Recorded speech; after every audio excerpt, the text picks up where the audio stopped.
بسم الله الرحمن الرحيم. الحمد لله وكفى وسلام على عباده الذين اصطفى وصل وسلم وبارك على نبينا المصطفى وعلى آله وعلى أصحابه نجوم الهدى وقادة التقى. اللهم وفقنا لما تحب وترضى من القول والعمل وجنبنا الفواحش والمعاصي والخطايا والزلل.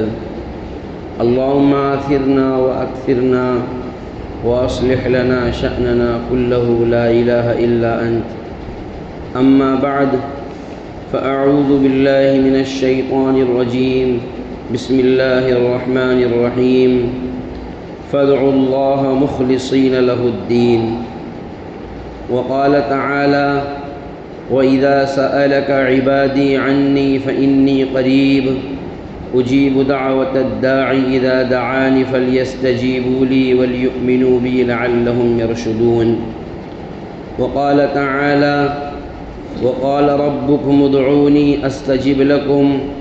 إن الذين يستكبرون عن عبادتي سيدخلون جهنم داخرين. وقال النبي صلى الله عليه وسلم: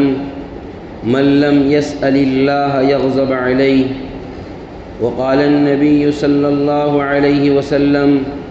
ادعوا الله وأنتم موقنون بالإجابة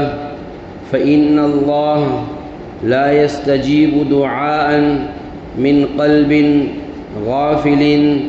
لاهٍ او کما قال النبی صلی اللہ تبارک و تعالی علیہ وسلم. میرے معزز اور قابل احترام بھائیوں، بزرگوں، عزیز ساتھیوں، اللہ رب ذوالجلال اس کائنات کا اور اس کے ذرے ذرے کا ایسا کلی اختیار کے ساتھ مالک ہے اور ایسا مختار کل ہے کہ اس کے اپنے تصرفات میں وہ جو چاہے کرے، کسی قسم کا کسی کو کوئی اعتراض اور اشکال کرنے کی گنجائش نہیں ہے. حتیٰ کہ قیامت کا دن جب آئے گا اور اللہ رب ذوالجلال لوگوں کے درمیان میں فیصلہ فرمائے گا تو اللہ ہی فیصل ہے، وہی بادشاہ ہے. بلکہ ایک روایت میں تو یہ بھی ہے کہ اللہ تبارک و تعالی چیلنج کرے گا: انا الملک این الجبارون و این المتکبرون. میں بادشاہ ہوں، بڑے بڑے جبار ظالم لوگ اور دنیا میں تکبر کرنے والے، بڑی بڑی باتیں کرنے والے اور بڑی بڑی ڈینگیں مارنے والے کہاں ہیں؟ نکل کر سامنے آئے. یہ اللہ کی طرف سے چیلنج ہوگا. اور ایک آیت کریمہ میں تو اللہ تبارک و تعالی نے یہ بھی ارشاد فرمایا کہ جو لوگ دوسرے لوگوں کے بہکاوے اور کہنے میں آ کر کے شرک اور بت پرستی کرتے ہیں اور لوگ ان کو آس واسن دیتے ہیں، امید جگاتے ہیں تم کر لو ہم سب سنبھال لیں گے، ہے نا، کہتے ہیں میں سب دیکھ لوں گا، جس کو آس واسن کہتے ہیں. آس کہتے ہیں امید کو اور واسن کہتے ہیں برتن کو. کہتے ہیں اس کے باسن ٹکرے پھینکو. تو باسن واسن جو بھی ہے اس کے معنی برتن کے آتے ہیں. تو آس واسن کا مطلب ہے امید کا خالی کٹورا دکھاتے ہیں اور اس میں ہوتا کچھ نہیں ہے، خالی ایک برتن ہے بس. تو جو امید کے برتن دکھانے والے ہیں قرآن کریم نے ان کی پول کھولی ہے۔ اللہ سبحانہ و تعالی نے ارشاد فرمایا وَبَرَزُوا لِلَّهِ جَمِيعًا فَقَالَ الضُّعَفَاءُ لِلَّذِينَ اسْتَكْبَرُوا إِنَّا كُنَّا لَكُمْ تَبَعًا۔ جب سارے لوگ اللہ کے سامنے جمع ہوں گے، اکٹھے ہوں گے، تو جو لوگ کمزور تھے، یعنی جو بڑے لوگوں کے کہنے میں بہکاوے میں آ کر کے اللہ کو بھلا بیٹھے تھے، انا کننا لکم تبعا، وہ بڑے لوگوں سے وہاں کہیں گے ہم تو تمہارے پیچھے پیچھے تھے، فہل انتم مغنون عنا من عذاب اللہ من شیء، کیا تم اللہ کے عذاب سے آج کچھ ہماری مدد کرنے والے ہو؟ یعنی ہمارے اوپر مصیبت آ پڑی ہے تو وہ کیا کہیں گے؟ قالوا لو ہدانا اللہ لہدیناکم، ارے اگر آج اللہ ہم کو بچا لے، یعنی اگر ہم کو ہدایت مل جاتی تو ہم تم کو بھی صحیح راستہ بتا دیتے۔ سواء علینا اجزعنا ام صبرنا ما لنا من محیص، ہم آج صبر کریں یا چیخو پکار کریں، چیختے رہیں، چلاتے رہیں، آج ہمارے لیے کوئی چھٹکارے والا راستہ نہیں ہے۔ تو جب ہمارے ہی چھٹکارے نہیں ہو رہے ہیں تو تمہارے چھٹکارا کہاں سے دلائیں گے؟ اسی لیے قرآن کریم نے فرعون کی منظر کشی کی کہ قیامت کے دن اللہ فرماتا ہے یقدم قومہ یوم القیامت، اپنی قوم کے آگے آگے چلے گا قیامت کے دن۔ جیسے دنیا میں ان کی اتباع میں، دنیا میں ان بڑے لوگوں کی پیروی میں لوگ شرک کرتے تھے، کفر کرتے تھے، بت پرستی کرتے تھے، اسلام دشمنی مول لیتے تھے، قرآن کریم نے ارشاد فرمایا فرعون کے متعلق، فرمایا قیامت کے دن اپنی قوم کے آگے آگے چلے گا اور قوم پیچھے پیچھے۔ متبعین، فرعون کا نام خاص طور پر لیا گیا، اس کے ضمن میں وہ سارے گرو گھنٹال آ جائیں گے جنہوں نے اپنی اپنی جماعتیں، اپنی اپنی ٹکڑیاں، اپنے اپنے گروپ، اپنے اپنے فرقے اسلام دشمنی کے لیے بنا رکھی ہے۔ کیا ہوگا؟ آگے آگے چلیں گے، فَأَوْرَدَهُمُ النَّارِ، سب کو جہنم میں ڈبکی لگوا دیں گے، کیونکہ انہوں نے تو ڈوبنا ہی ڈوبنا ہے، ان کے پیچھے چلنے والے سب ان کے ساتھ میں ہی جہنم میں ان سب کو جا کر کے کدا دیں گے، دھکیل دیں گے۔ تو قرآن کریم نے اس بات کی طرف اشارہ فرمایا اللہ سبحانہ و تعالی اکیلا مالک ہے، اس کی ملکیت اور کائنات میں تصرف کرنے میں اس کا کوئی ساجی اور شریک نہیں ہے۔ یہی وجہ ہے جب ہمیں کوئی سوال کرنا ہے، کوئی چیز مانگنا ہے، کوئی چیز کی ضرورت ہے، تو اللہ سبحانہ و تعالی نے لوگوں کو، امت کو یقین دلایا، اطمینان دلایا۔ جیسے جب ہم کسی کی کفالت اپنے ذمے لے لیتے ہیں، ایک آدمی مجبور ہے، وہ کما نہیں سکتا ہے، اس کی بیوی بچے بھی ہیں، بچے بھی چھوٹے ہیں، اس کا کوئی رشتہ دار نہیں ہے، کوئی نیک آدمی کھڑا ہوتا ہے اور کہتا ہے ایسے لوگ، اور کہتا ہے آپ کے گھر کا خرچ 20,000 روپے ہے، وہ 20,000 روپے ہر مہینے میں آپ کو بھیج دیا کروں گا، اب آپ کسی کو فون نہیں لگائیں گے، اور اس کے علاوہ بھی ضرورت ہو آپ مجھے بتائیں، میں آپ کا انتظام کروں گا، میرے علاوہ آپ کسی کو مت بولنا۔ پھر مجھے بتاؤ، ایسا شخص جب آپ نے اس کی ذمہ داری لے لی، اگر وہ کسی اور کو فون کرتا ہے اور وہ بات آپ کو معلوم پڑتی ہے کہ وہ فلاں آدمی کا فون آیا تھا، وہ کہہ رہا تھا کہ آپ 2-4 ہزار کا انتظام کروا دو، وہ کہہ رہا تھا کہ مجھے 2-1 ہزار روپے کا کرایہ دلوا دو، تو بتاؤ آپ اس سے خوش ہوتے ہیں یا ناراض ہوتے ہیں؟ آپ تو غصہ ہو جاتے ہیں، آپ بگولا ہو جاتے ہیں۔ کیوں؟ جب میں نے تمہیں کہہ دیا ہے کہ میں تمہاری کفالت کر رہا ہوں تو فلاں کو فون لگانے کی کیا ضرورت؟ فلاں کو بولنے کی کیا ضرورت؟ ایسا ہی ہوتا ہے۔ اللہ سبحانہ و تعالی نے اپنے ایمان والے بندوں کو ایک اپنی کفالت اور ایمان والوں کا ذمہ اور ان کی ذمہ داری لی اور فرمایا ادعونی استجب لکم، اے میرے بندو تمہیں کیا ضرورت ہے تم مجھے پکارو، میں تمہاری ضرورت کو پورا کروں گا،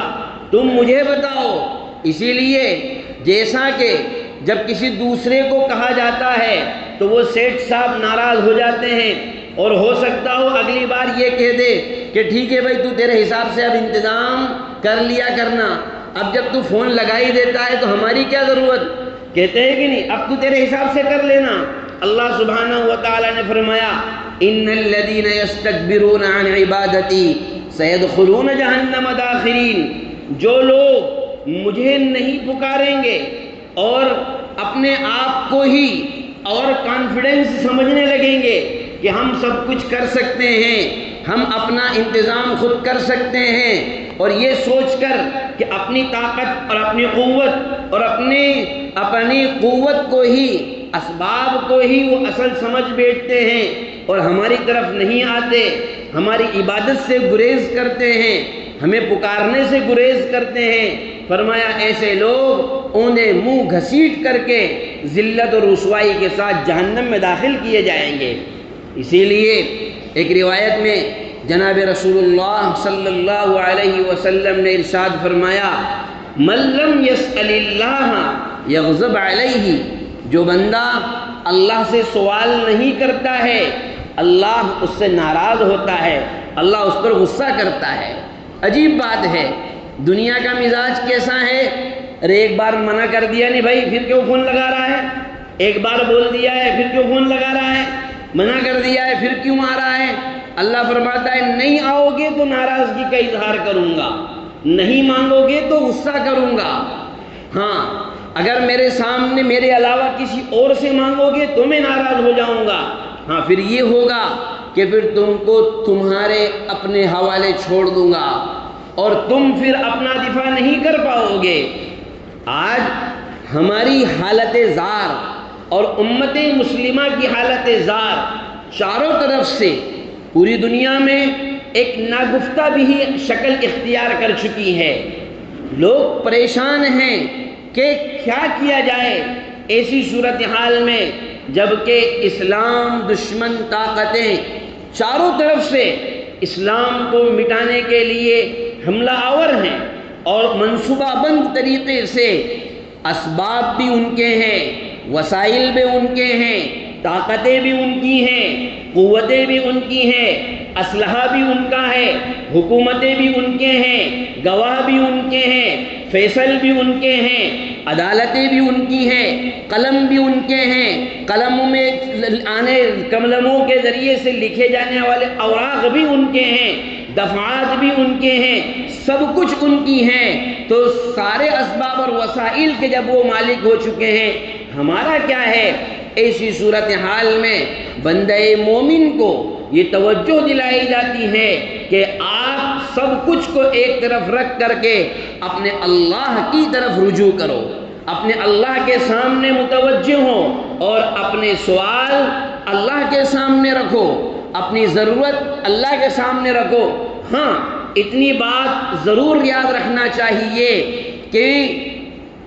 آپ کتنے بڑے مریض ہیں اس چیز کی اتنی ویلیو نہیں ہے جتنی ویلیو اس بات کی ہے کہ جس ڈاکٹر سے آپ صلاح لے رہے ہیں، جس ڈاکٹر سے آپ ٹریٹمنٹ لے رہے ہیں، یا جس ڈاکٹر سے آپ مشورہ لے رہے ہیں، یا جس ڈاکٹر سے آپ علاج کروا رہے ہیں، اس کی ہدایات پر عمل کر بھی رہے ہیں یا نہیں کر رہے ہیں۔ اگر آپ کو کھجلی کی بیماری ہے، پھنسیوں کی بیماری ہے، ڈاکٹر نے کہا کہ آپ بڑے کا گوشت نہیں کھائیں گے، کھٹائی نہیں کھائیں گے، نیمبو نہیں کھائیں گے اور فلاں چیزیں، بیگن نہیں کھائیں گے، یہ چیزیں آپ اگر ڈاکٹر نے کہا، اب آپ یہ کہیں کہ علاج تو میں کرواؤں گا لیکن یار کیا کروں، جمعے کا دن آتا ہے تو مجھے بغیر گوشت کے رہا نہیں جاتا، منگل کے دن سبزی خرید کر لاتا ہوں تو بدھ کے دن بیگن کے بغیر میرا دن نہیں گزرتا۔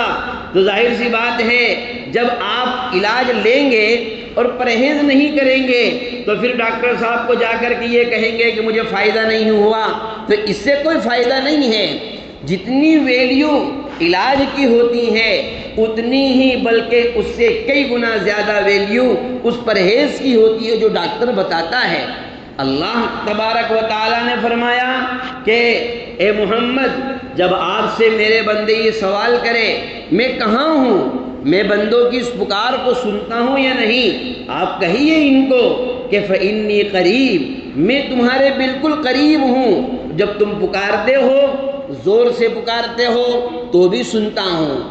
آہستہ پکارتے ہو تو بھی سنتا ہوں، مجمع میں پکارتے ہو تو بھی سنتا ہوں۔ اور مسلم شریف کی بہت پیاری حدیث جس میں جناب رسول اللہ صلی اللہ علیہ وسلم ارشاد فرماتے ہیں کہ اللہ سبحانہ و تعالیٰ نے ارشاد فرمایا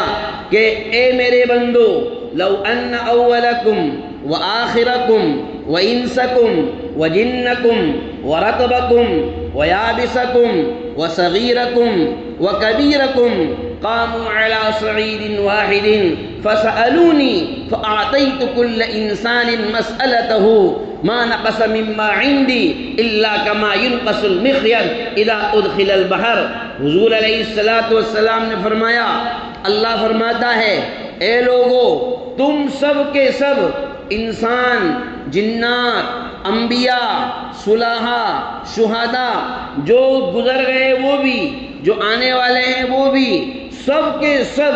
ایک باڑے میں، ایک میدان میں جمع ہو جائیں۔ اچھا پھر تمہاری سب کی زبانیں بھی الگ الگ ہیں، کوئی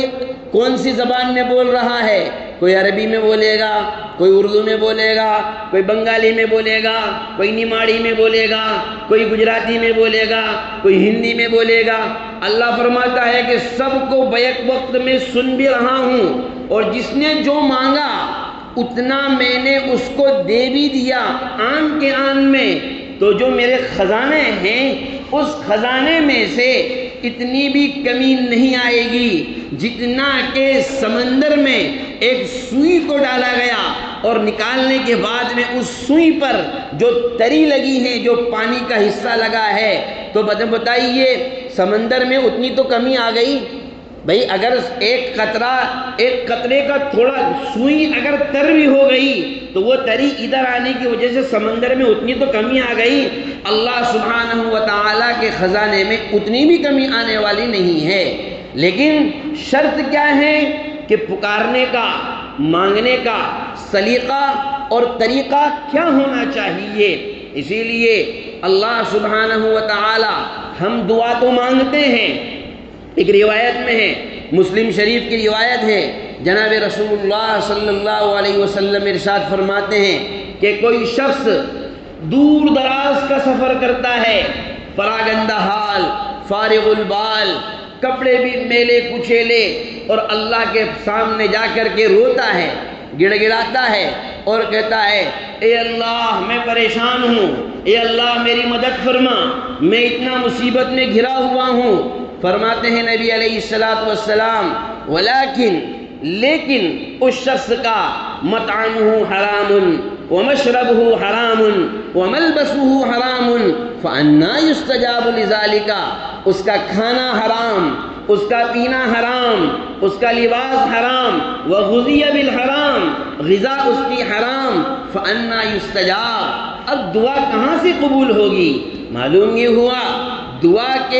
کی جو قبولیت کے اسباب ہیں، یا یہ کہیے کہ دعا اوپر کے لیے جو چیز دعا کو اوپر تک پہنچنے میں اسٹے کا کام کرتی ہے، رکاوٹ کا کام کرتی ہے، وہ بندہ مومنین کا حرام چیزوں کا استعمال، حرام غذاؤں کا استعمال، حرام کاروبار کا استعمال، بندوں کے حقوق کو دبا دینا، لوگوں کا مال لے کر کے کھا جانا، یا جو حقوق اپنے اوپر آتے ہیں ان حقوق کی ادائیگی کی فکر نہ کرنا۔ جب یہ صورتحال ہو حضور علیہ السلام فرماتے ہیں چیختے رہو، چلاتے رہو، اوپر جانے والی نہیں ہے، کیوں جانے والی نہیں ہے؟ اس لیے کہ آپ اپنی جگہ صحیح ہو، آپ کا پکارنا بھی صحیح ہے، آپ کا رونا بھی صحیح ہے، آپ کے آنسو بھی صحیح ہیں، لیکن جن لوگوں کے حقوق تم نے ہڑپ لیے، بھائیوں نے بہنوں کی میراث نہیں دی، کسی نے آپ پر اعتماد کیا، اس کی دکان پر قبضہ کر کے خود بیٹھ گئے، کسی سے آپ کا کسی کو ادا کرنا ہے، ہونے کے باوجود بھی نہیں دے رہے ہیں، ٹال مٹول کر رہے ہیں، دادا گیری کر رہے ہیں، تو اس حقوق نے اللہ سبحانہ و تعالی کی عدالت میں اسٹے لگا دیا ہے۔ وہ قرض اور وہ حرام وہاں آپ سے پہلے سپریم کورٹ پہنچ چکا ہے کہ اس نے دعا تو کی ہے، لیکن مجھے آپتی ہے اس دعا کے اوپر، مجھے آپتی ہے کہ اس نے میرا فلاں حق نہیں دیا ہے، اس نے میرا فلاں چیز کو ہڑپ کر کے رکھا ہے۔ معلوم یہ ہوا کہ دعاؤں کی رکاوٹ میں بہت اہم کردار ہوتا ہے حرام مال کا استعمال کرنا، حرام طریقے کا استعمال کرنا، حرام غذا کا استعمال کرنا، حقوق کو چھین لینا اور حقوق کی ادائیگی نہ کرنا۔ اور حضرت ہود علیہ السلام کی قوم کا تذکرہ جب اللہ تبارک و تعالیٰ نے فرمایا تو حضرت ہود اپنی قوم سے کہہ رہے ہیں وَيَا قَوْمِ اسْتَغْفِرُوا رَبَّكُمْ ثُمَّ تُوبُوا إِلَيْهِ، اے میری قوم اپنے رب سے استغفار کرو، یعنی تم سے گناہ ہو جائے اللہ سے معافی مانگو۔ مجھے بڑے افسوس کے ساتھ کہنا پڑتا ہے گناہ ہو جانا کوئی عیب کی بات نہیں ہے، یعنی عیب تو ہے وہ، لیکن گناہ انسان کی فطرت ہے، گناہ انسان کے ساتھ ایسے لگے ہوئے ہیں اور ایسے جڑے ہوئے ہیں کہ بہت مشکل ہے انسان اس سے بچ پائے۔ کوئی بات نہیں، لیکن بڑا افسوس ان لوگوں پر ہوتا ہے جو اپنے آپ کو مومن کہہ کر گناہ کرنے کے بعد گناہ کو فخریہ انداز میں بیان کرتے ہیں۔ گناہ کرنے کو فخریہ انداز میں بیان کرنا یہ ایمان کے نعوذ باللہ ثم نعوذ باللہ سلب ہونے کے اسباب میں سے ہے۔ جیسے ہمارے بہت سارے بھائی لوگ کسی نے کوئی گناہ کیا، مثال کے طور پر 10 بجے سو کر اٹھنے کے عادی ہیں، فجر کی نماز پڑھتے ہی نہیں ہیں، یہ گناہ آپ نے کیا ہے،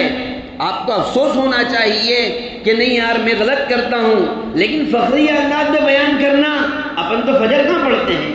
کیا کہتے ہیں اپنی فجر کہاں ہوتی ہے، اپن تو پڑھتے ہی نہیں ہیں، یہ کوئی بیان کرنے کی چیز ہے؟ یعنی ایمان کس کسوٹی پر اور کس معیار پر جا کر پہنچ چکا ہے۔ تو گناہ نہ چھوڑنا یہ دعا کے قبول نہ ہونے کے اسباب میں سے ہے۔ گناہ ہو جائے اللہ تبارک و تعالیٰ فرماتا ہے توبہ کرو، استغفار کرو، اللہ کی طرف متوجہ ہو جاؤ اور کہہ دو میں نے غلطی کر لی، اب بس تو سنبھال لے، تو دیکھ لے، آئندہ ایسا نہیں کروں گا۔ یعنی گناہ کو چھوڑنے کی نیت کے ساتھ جب دعا کی جائے گی اللہ تبارک و تعالیٰ فوراً قبول کرتا ہے۔ اچھا یہاں ایک سوال ذہن میں آپ لوگوں کے یہ آتا ہوگا کہ بہت سارے لوگ ایسے ہوتے ہیں جو ہر مرتبہ یہ نیت کرتے ہیں کہ آج کے بعد کبھی گناہ نہیں کروں گا، ہر مرتبہ دعا کرتے ہیں تو ہم یہی سوچتے ہیں کہ نہیں یار آج ہو گیا، آج کے بعد کبھی نہیں کروں گا۔ اللہ جانتا ہے یہ پھر کرے گا، اللہ جانتا ہے یہ پھر گناہ کرے گا، اللہ جانتا ہے آج اس نے توبہ کی ہے 3 دن بعد پھر یہ فجر چھوڑے گا، لیکن اس کے باوجود بھی حدیث میں یہی ہے کہ جب بندہ سچے دل کے ساتھ دعا مانگتا ہے توبہ استغفار کے ساتھ اللہ فوراً قبول فرماتے ہیں۔ اللہ عالم الغیب ہونے کے باوجود آپ کوئی روایت ایسی نہیں بتا سکتے، قرآن کی کسی آیت میں یا کوئی مفسر یا محدث آپ کو یہ نہیں بتا سکتا ہے کہ کسی نے سچے دل کے ساتھ توبہ کی ہو، استغفار کی ہو اور اللہ تبارک و تعالیٰ نے کوئی آیت ایسی نازل کی ہو کہ یہ لوگ جو دعا کر رہے ہیں یہ 3 دن کے بعد پھر گناہ کرنے والے ہیں، 5 دن کے بعد یہ پھر گناہ کریں گے، اس لیے ان کی دعا سن کر کوئی فائدہ نہیں ہے۔ جیسے ہم میں بہت سارے لوگ ہوتے ہیں نا، ایڈوانس ہوتے ہیں اور اسمارٹ بنتے ہیں، ارے تو فالتو بول رہا ہے بھی پھر واپس کرے گا تو بول، یعنی جیسے ہمیں تو پتہ ہی چل جاتا ہے اللہ سبحانہ و تعالیٰ سب کچھ جاننے کے باوجود بھی کبھی کسی قسم کا اور اس قسم کا تانا نہیں دیتا ہے۔ تو میرے بھائیوں، توبہ اور استغفار کی ضرورت، اور آپ نے دیکھا ہوگا جب امید کی ساری کرنیں ختم ہو جاتی ہیں اور حالات جب سارے ہی ہمارے خلاف ہوتے ہوئے نظر آتے ہیں اور ہمیں ایسا محسوس ہوتا ہے کہ اب ہمارے پاس کوئی چارہ نہیں ہے، اسباب اور وسائل کے لائن سے ہم بالکل ٹوٹ چکے ہیں اور اسباب کے درجے میں ہمارے پاس کچھ نہیں ہے، آج بھی اس گئے گزرے دور میں بھی جب آپ سچے دل کے ساتھ اللہ سے لو لگاتے ہیں اور اللہ کے سامنے اپنی عاجزی، اپنی بے بسی، کیونکہ دعائیں جب مانگی جاتی ہیں تو اپنے آپ کو چھوٹا بنا کر کے، عاجز بنا کر کے، بے بس بنا کر کے کہ ہمارا کچھ نہیں ہے، کیا حضرت زکریا علیہ السلام کی دعا کے کیا الفاظ ہیں جب حضرت مریم کے پاس انہوں نے دیکھا کہ بغیر موسم کے پھل آ رہے ہیں، قرآن نے فرمایا ہنالک دعا زکریا ربا، بس اس چیز کو دیکھ کر، بے موسم کے پھل دیکھ کر زکریا کو اپنے رب کے سامنے دعا کرنے کا، اور انہوں نے اپنے رب کو پکارا، اور کیا پکارا، اور پکارنے کا انداز سورہ مریم کھولیے اور پڑھیے، کاف ہا یا عین صاد ذکر رحمت ربک عبدہ زکریا، تیرے پروردگار کی رحمت جو اس نے اپنے بندے زکریا پر نازل فرمائی، اس آیتوں میں اس کی رحمت کا تذکرہ ہے۔ اور کیسے پکار رہے ہیں، اذ نادى ربہ نداء خفیہ، چپکے سے، تنہائی میں، اکیلے میں اپنے رب کو پکار رہے ہیں، اور کیا کہہ رہے ہیں، قال رب انی وہن العظم منی واشتعل الرأس شیبا ولم اکن بدعائک رب شقیا۔ کیا الفاظ ہیں اور کیا اس کی بلاغتیں ہیں اور کیا اس کی گہرائی ہے، وقت بھی نہیں ہے اور موقع بھی نہیں ہے۔ کیا حضرت زکریا علیہ السلام نے اپنی عاجزی کا اظہار، حضرت زکریا تو پیغمبر ہے نا، حضرت زکریا تو نبی ہیں، اپنی اصطلاح میں آپ کو سمجھانے کے لیے بتلاؤں، ارے جس کے کسی سے تعلقات ہوتے ہیں تو تھوڑی بہت تو بنتی ہے نا، تھوڑی بہت تو لکڑی رہتی ہے، کہتے ہیں نا اپنی بہت لکڑی ہے، بولتے ہیں کہ نہیں بولتے ہیں؟ تو مجھے بتاؤ، کیا انبیاء سے بھی زیادہ کسی کی لکڑی اللہ کے سامنے ہو سکتی ہے؟ انبیاء سے زیادہ بھی تعلق کسی کا اپنے اللہ کے سامنے ہو سکتا ہے؟ لیکن کیا کہہ رہے ہیں، اے میرے پروردگار، انی وہن العظم منی، ہڈیاں میری کمزور پڑ گئی، واشتعل الرأس شیبا، سر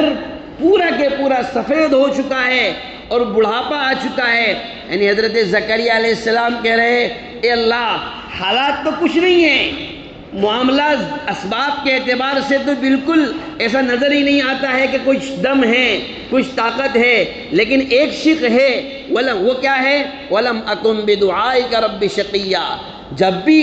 آپ کے سامنے مانگا ہے، ایک سہارا آپ ہیں، آپ کو مانگ کر کبھی نا امید نہیں ہوا ہوں۔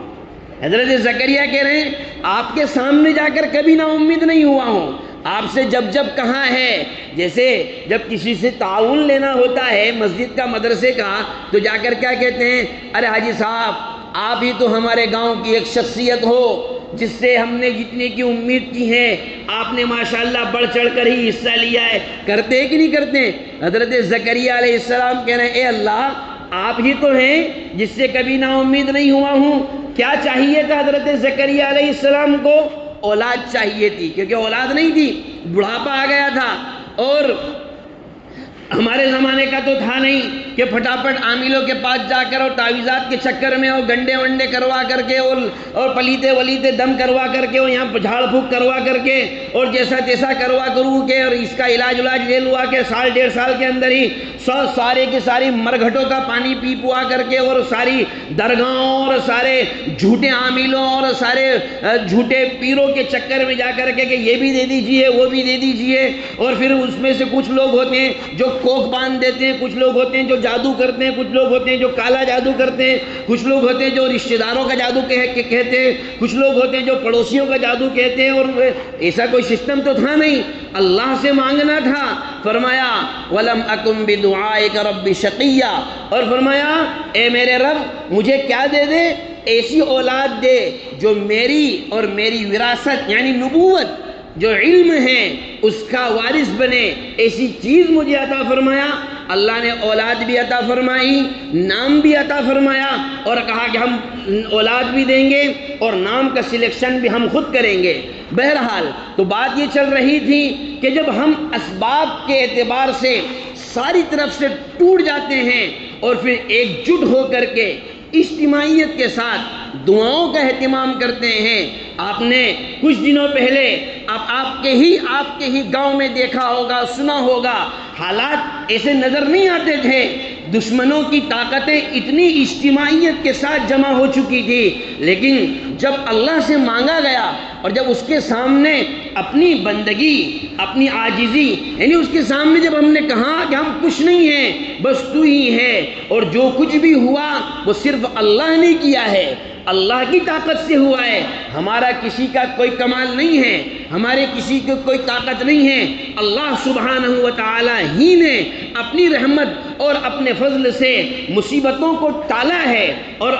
اسی نے رحمت کا معاملہ ہمارے ساتھ فرمایا ہے۔ لیکن میرے بھائیوں، ہمارا عجیب مزاج ہے، اس سب کے باوجود بھی مسجدیں وہی، اگلے دن سے پھر مسجدیں خالی، اگلے دن سے پھر مسجدیں میں وہی ایک سب۔ ارے اس کا تقاضا تو یہ تھا،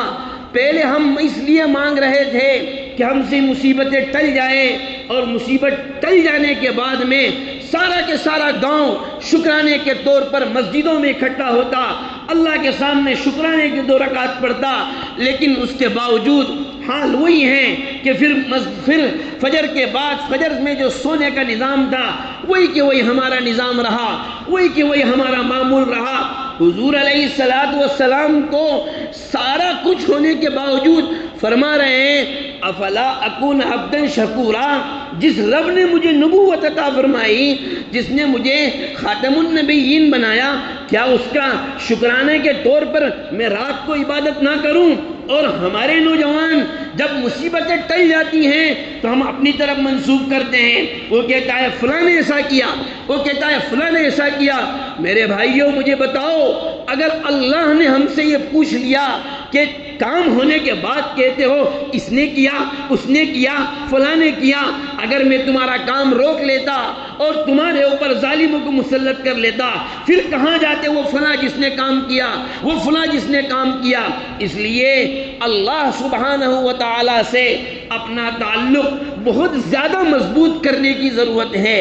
دعاؤں کا خاص طور پر اہتمام کرنے کی ضرورت ہے۔ میں دوسرے گاؤں کی بات نہیں کرتا ہوں اور نہ ہی میں کسی کو طنز اور طعنہ دے رہا ہوں، لیکن جو حقیقت ہے شاید آپ لوگ بھی اس چیز کو، مجھے امید ہے، قبول کریں گے۔ جتنا چھوٹا گاؤں ہمارا گوگاواں ہے، اتنا چھوٹا گاؤں جہاں اتنی مسلم آبادی ہو، بہت مشکل سے ملیں گے اتنے چھوٹے گاؤں میں اتنے زیادہ لوگ عمرہ کرنے والے، اتنے زیادہ لوگ حج کرنے والے۔ میں اپنی ناقص معلومات کے مطابق بتا رہا ہوں، اس میں غلط بھی ہو سکتا ہوں، ہو سکتا ہو اور بھی کوئی جگہ ایسی ہوں جہاں اتنی چھوٹی جگہ ہو اور اس سے زیادہ حاجی اور اس سے زیادہ عمرہ کرنے والے ہوں۔ ہر مہینے کئی تعداد میں لوگ عمرہ پر جا رہے ہیں۔ میں کہتا ہوں، جو لوگ، جتنے حجاج کرام اور جتنے معتمرین اس گاؤں میں ہیں، اگر صرف وہی پنجگانہ نماز کے لیے آ جائے تو شاید مسجدیں پیک ہو جائے۔ اتنے اللہ، اور یہ اللہ کا احسان ہے ہمارے اوپر، یہ اللہ کی توفیق ہے، اس نے ہمیں اپنے گھر کی زیارت کی توفیق نصیب فرمائی، یہ اس کا احسان ہے ہمارے اوپر، ہم اس کو کبھی فراموش نہیں کر سکتے۔ ذالک فضل اللہ، تو اللہ نے جب ہمارے اوپر اتنے فضل اور احسان فرمائے تو کیا اس کا یہ تقاضا نہیں ہے کہ ہم اس کے سامنے عاجزی کریں، اس کے سامنے بندگی کریں، اس کے سامنے روئیں، اس کے سامنے گڑ گڑائیں، 5 وقت کی نمازوں کے لیے مسجدوں کو زندہ کریں، مسجدوں کو آباد کریں؟ کیا اتنا بھی حق اس خود پروردگار کا نہیں بنتا ہے؟ جبکہ یہ تو فرائض اور واجبات میں سے ہے، لیکن ہم کیوں اپنے آپ کو اتنا سست بنا لیتے ہیں؟ میرے بھائیوں، اللہ نے جو نعمت ہمیں عطا فرمائی، ایمان کی نعمت عطا فرمائی، مال کی نعمت عطا فرمائی، صحت کی نعمت عطا فرمائی، تندرستی کی نعمت عطا فرمائی،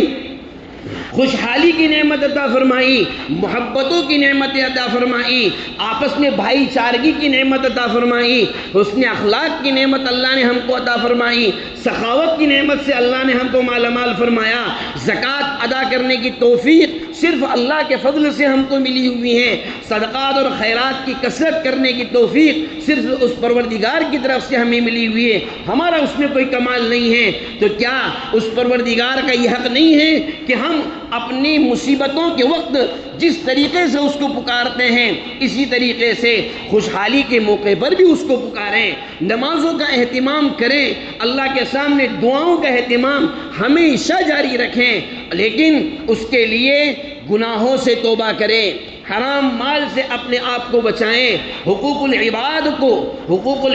کو ادا کرنے کی فکر کریں۔ یہ چیزیں وہ ہیں جو دعاؤں کے لیے رکاوٹ بنتی ہیں اور اسٹے لے کر کے آتی ہیں۔ اللہ سبحانہ و تعالی ہم سب کو صحیح سمجھ عطا فرمائے، اللہ ہم سب کی اصلاح فرمائے، اللہ ایمان کے ساتھ ہم سب کو مضبوطی کے ساتھ ایمان پر استقامت اور جننے کی توفیق نصیب فرمائے، اللہ ہم کو مسجدوں کو آباد کرنے والا بنائے، محبتوں سے مالا مال فرمائے، اور اللہ نے جو فضل ہمارے اوپر فرمائے ہیں ہم یہی دعا کریں گے کہ وہ اور زیادہ سے زیادہ فضل ہم پر فرمائے، اور ہم سب کو اس سے مانگنے کی، عبادتوں کا اہتمام کرنے کی، اور خاص طور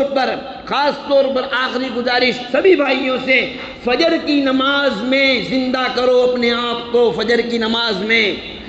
کی نماز جو بندہ پڑھتا ہے آگے کی 4 نمازیں اس کے لیے بہت آسان ہیں۔ فجر کی نماز کا اہتمام کرنے کی عادت ڈالو۔ خاص طور پر میں اپنے نوجوان بھائیوں اور نوجوان ساتھیوں سے درخواست کروں گا، اپنے گھروں میں خود بھی اور بچوں کو بھی اور گھر والوں کو بھی فجر کی نماز کے اہتمام کے لیے اٹھائیں، اور جس طریقے سے جمعے کے دن اہتمام کرتے ہیں اسی طریقے سے ہر نماز میں اور خاص طور پر فجر کی نماز کو اہتمام کے ساتھ کریں گے، پھر آپ خود دیکھیں گے اللہ کی مدد کیا ہوتی ہے۔ آپ خالی تصور نہیں کریں گے، آپ دیکھیں گے اللہ سبحانہ و تعالیٰ کیسے پھر اپنے بندوں کی مدد فرماتا ہے، اور دل کو اور قلب کو اسلام اور حقانیت کے لیے کیسے کھولتا ہے، کیسے جرأت اور ہمت عطا فرماتا ہے، اس کا مشاہدہ اور تجربہ ہم خود کریں گے۔ اللہ ہم سب کو کہنے سننے سے زیادہ عمل کی توفیق عطا فرمائے۔ وما توفیق الا باللہ، سنت ادا کریں۔